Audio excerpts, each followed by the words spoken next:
What's up, guys?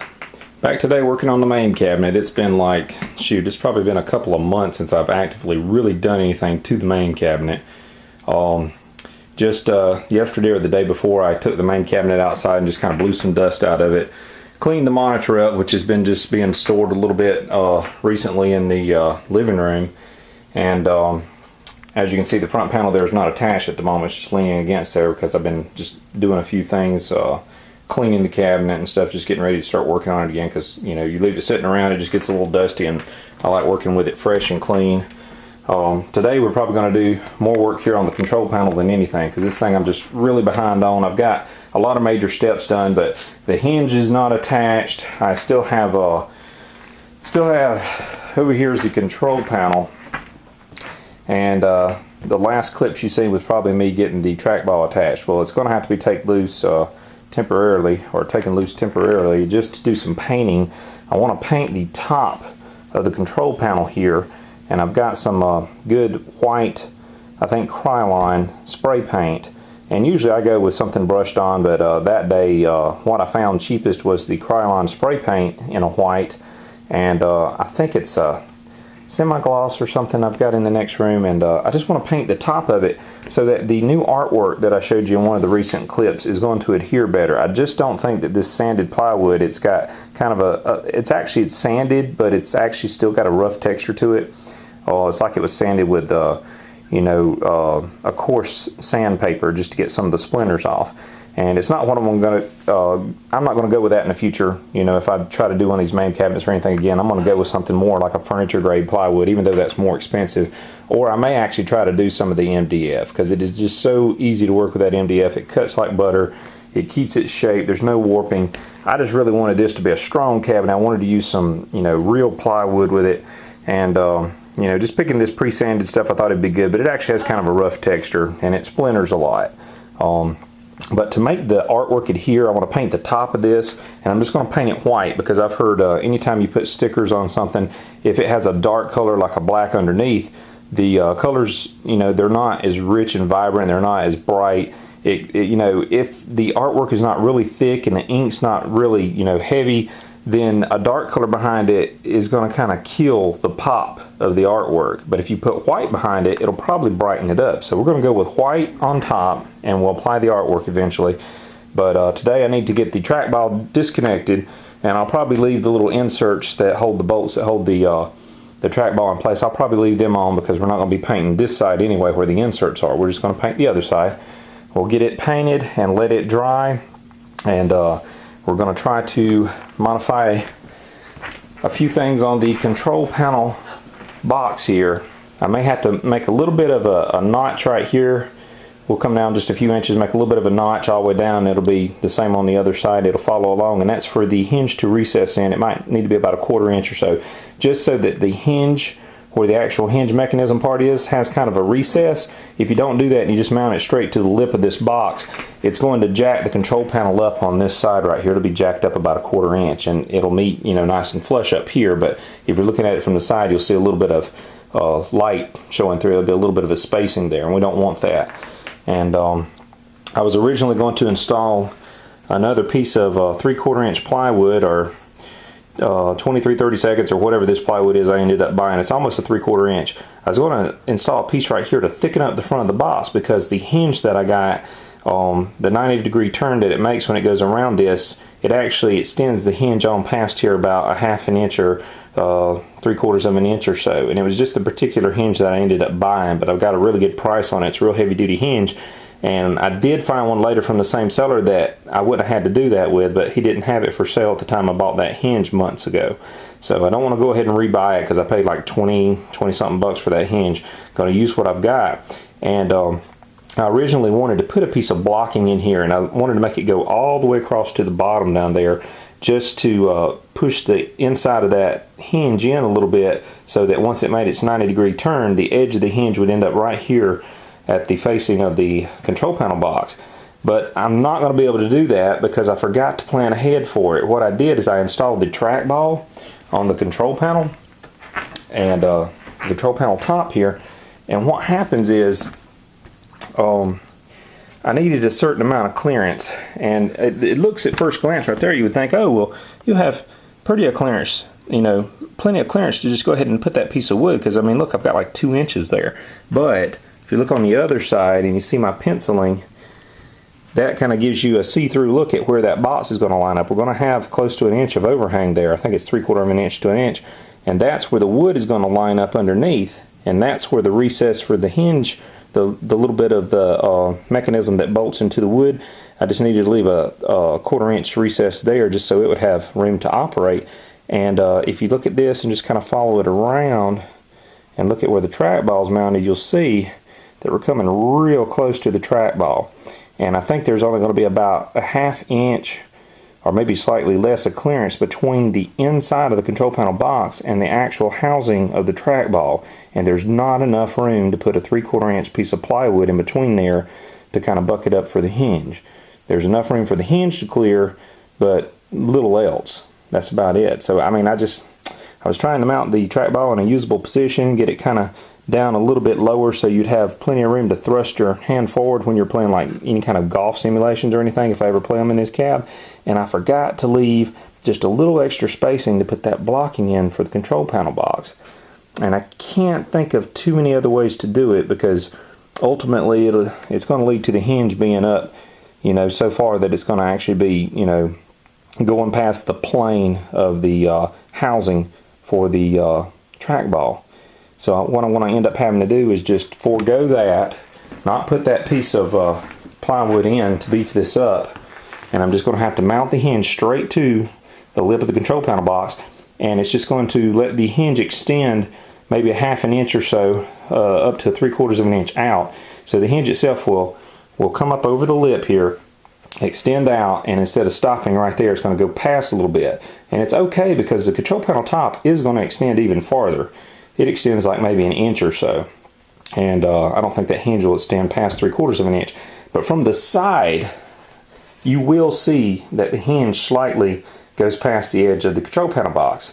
That's no big problem, really. I'm just wondering, once I mount it, and that's my air compressor kicking on outside. I've been cleaning up some of these wood pieces, but I'm just wondering, you know, how much of a visual impact it's going to cause. I don't think operationally it's going to be that much different. When you flip the lid up on the top of the control panel box, when it goes to flip up, instead of standing off right from the edge of the control panel box, it's actually going to stand up from right out here where the hinge will come out to. So once you flip it up, it's like the lid will be out just a little bit, and it'll actually give you better access to the insides of the box. It's just going to maybe not look quite like I had imagined it. And this is the first time I've made one of these, so it's just a little bit of trial and error. I'm learning a few things as I go. So, but some other things we're going to do, we're going to cut some holes in here for some buttons, one on each side, because I do want this to be able to run some of the pinball simulations. And not sure if I'm just going to cut one standard hole, or if I'm going to cut a hole big enough for the button and then one just a little larger for the facing of the button, so that the buttons will be recessed. I may do that. I may recess them. But whichever way I go, I'm going to go ahead and get those cut pretty soon, and get this notch cut out for the hinge. And then we're going to come back and we're actually going to put black laminate on this to match the sides of the MAME cabinet. So we're going to have black laminate on this side, black laminate on the front, and black laminate on the other side. We're going to leave the underside here and the back of it just plain plywood, I believe. There's a chance I may come back in this part that, you know, kind of overhangs the edge of the cabinet by a couple of inches, or 1.5 inches or so on each side. May come back and might paint it, but I might leave it, you know, just normal plywood, because you won't really see it. My Gauntlet Legends cab is that way from the factory. You see some raw plywood there on this little back edge that extends past the cabinet. I'm pretty sure that's the way it is. I have to go in there and look. But if nothing else, you know, we could apply a little strip or two of laminate there if we wanted to. And we may do that. I've got enough scrap to do it. No big problem. But I don't think visually it's going to hurt anything, because you're never going to really be standing back here looking from this angle. You're not going to see that extending past here, really. You're going to be standing to the side of the cabinet or in the front or something. You'll never see it. And underneath, most control panel boxes don't have anything. Usually you see raw plywood under there, or they're painted black or something. And we could do that if we wanted to. So those are several things we're going to do. And also, recently picked up a bezel for the monitor. I was watching on eBay for a 25-inch bezel, And I mean, this was several months I was watching, and it's in really good shape. Got me a 25-inch bezel here. It's a little smaller. It doesn't have the depth from the front to the back where the shaping of it is that the Mortal Kombat ones do. Like on the Mortal Kombat here, I mean, this thing, it goes back, it's like 2.5 inches or so. It goes back really far. It might even be farther than that. It might be about 2 3/4 inches from the front of it to the actual tube. And you know, I kind of am glad that I got the one I did, because now it's going to allow me to actually have the tube a little closer to the front of the cabinet, because I was worried about how far the monitor had to be so it wouldn't have the neck board on the back of the tube extending past the back panel of the cabinet itself. But I pretty much got it in its permanent position, and I left some room there. You can see there I left, shoot, that's probably close to 4 inches there, just so I'd have room for this bezel. The bezel's going to mount up here. Excuse me for not having much light. Bezel's going to mount up here about like this, but what I have to do is I have to cut it because the width is wrong. This width, let me hold it in front of the cabinet here. You can see right up here, it's over probably about 1/2 to 3/4 of an inch on both sides. So it's a little wider. It was made for a different cabinet. This cabinet's only 2 foot wide on the inside. Well, it hangs over that much, but if you know that we're going to have to cut for the inside part of the cabinet, it's probably about 1.25 inches there. We're going to have to cut off that side, and probably about the same there. I'll just have to even it up on both sides. We'll have to make a really good cut, and I don't know if I'm going to do that on something like the table saw, if I'm going to use a Dremel tool, my trim router, or if I'm just going to line a straight edge up and score it with a utility knife and try to pop it. But we need to get a really clean cut, because there's nothing really to hide if I have a crazy wonky cut on each side there. We need it to meet the edge of the cabinet really nice and pretty. Probably one of the best options probably be to put a straight edge on it and clamp it down somehow and run my trim router down the side. And as long as I don't turn the speed up on the bit too much, then it'll give me a good trim there. Or I can take that bezel there. That's the bezel that was originally in the cabinet. It was set up in a vertical situation with a monitor, a 19-inch, I think it is, I got upstairs that come out of this cabinet, and it was mounted vertically. Well, from left to right of there, that is the exact 2 foot width of this cabinet. I could take and line that up and clamp it to this somehow and set it up on a table or something, give it some support from behind, and just use the edges of that bezel, since we know it's the right width, and just score this new bezel and score it, and then try to snap it. If we score it a few times with a good sharp blade on a utility knife, and they make things for plastic and PVC and stuff, you can actually get scores made for plastic like this. I don't have one, so I'd use a utility knife.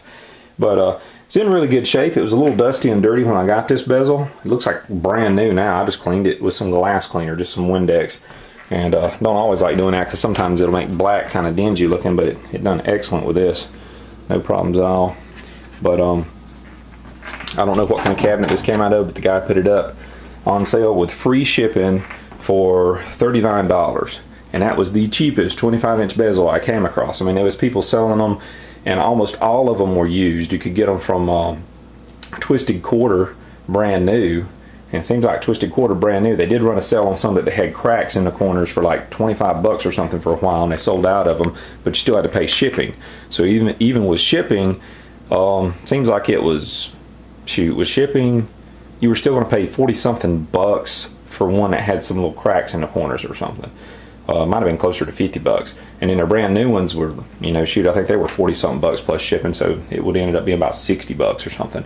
And there were people on there all day long selling these 25-inch bezels that came out of arcade machines, anywhere from, $30 to $50, some of them even up to 60 bucks plus shipping. And I'm like, you're crazy. I mean, I'm going somewhere between $60 to $100 for a piece of plastic.